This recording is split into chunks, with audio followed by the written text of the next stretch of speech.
Og karon mga kajipons na naman dire aron i-celebrate ang debut ni Monique. Nindot kayo rin dapita og ang presyo pang masa dili ra kayo sakit sa bulsa. Gisamutan pagid kanindot kung maglantaw ka silang mga sudan sus daw magadagot gyud imong tiyan. Samot na maglantaw ka ani inasal mayo paksiyon ang dalonggan. Napagi mga lami ang dessert kay pangunian paghimo sa asawa ni Justin. Og sa wala pasugdi ang event giuna sa namo ang panihapon kay mura namig kakuyapon. Tungod siguro sa among giinom maong kusog na kumukaon. Kung kagahapon mo rin yung iring gilagit gatimi-timi pero karon mura na magsinggawong. Ay sig paibog diha. Ipikto na sa tanduway silik nga among giinom mong sa pagkaon wa nagyoy pilion. Pagka-crispy sa kubal mura yung sitsaron.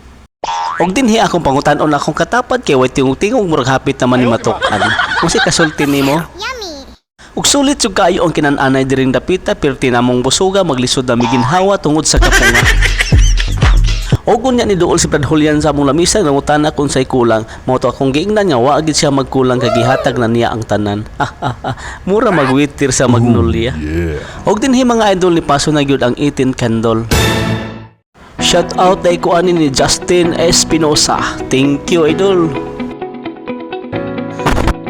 Ayaw biya ilay.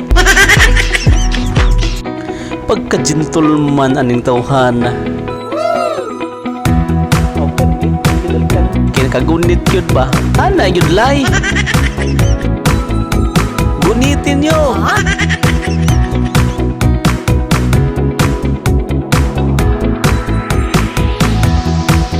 Ay naginusara man mo paris mata ko. Anga oy. Idol is kumurin. Aw kan nilaktan pang konsihal kayong dating.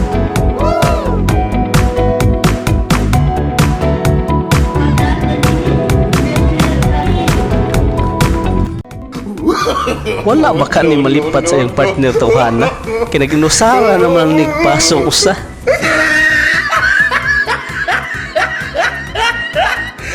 Og dinhi ni paso na si Bibitia kay yaman sa rong birthday anindotag costume mo mura mag-aninipot. Wow.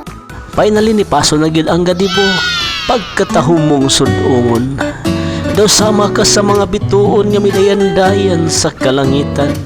Ang imong kaanyag ikatandi sa kahayag sa bulan nga mao'y silbing iwag sa dulom mong dalan.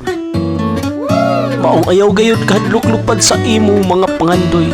Isalig ang tanan sa kahitasan kay makaputra nimo ang kalampus. Way pakpak diha.